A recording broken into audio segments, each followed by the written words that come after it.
Hey guys, welcome back to my channel. So sekarang kita berada dekat jalan-jalan Japan dekat Penang. Oh, dia ada figure lah guys. Oh, saya tertanya adakah ada apa DX Ultraman. Ada macam tali pinggang. Tu Kamen Rider ni. So kat sini saya rasa korang boleh jumpa benda-benda macam Beyblade or something like that. Ni jual apa ni? Sini jual bidaman tau. Kan tak tahu. Ni kita ada jual figure. Jual figure tak tahu lah. Mungkin ada Beyblade ke apa.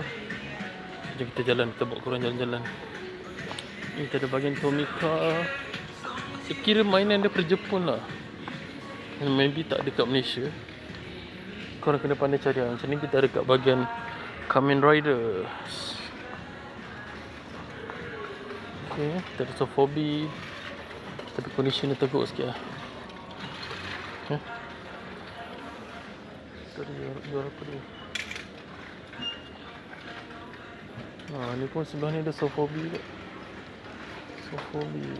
Oh, okay. Cuma dia dalam condition yang tak berapa bagus lah. Yang kalau beli buat collection, gitu-gitu je lah. Ni kita ada bahagian apa ni, serangga. Oh ni macam dia senjata tak tahu. Mainan-mainan apa zaman dulu ni. Kita ada bahagian baby punya section. Rasa sebelah sini. Sebelah sini.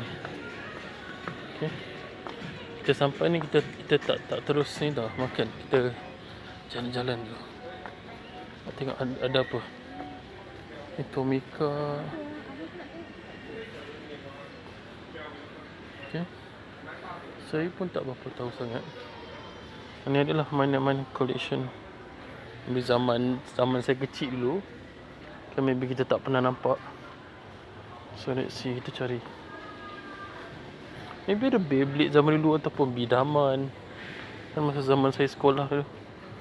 Maybe ada, maybe not, tak tahu. Okay. Kau tengoklah, saya bawa jalan sikit-sikit. Okay. Di sini pun ada juga. Oh, tapi tak tahu lah berapa harga dia. Maybe atas-atas.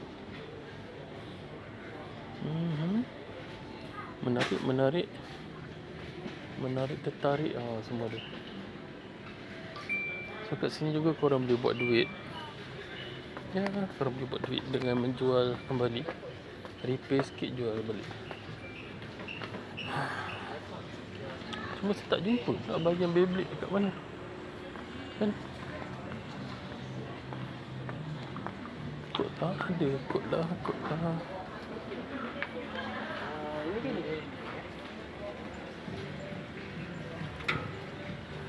Yang diecast. Oh, jatuh. Terbalik.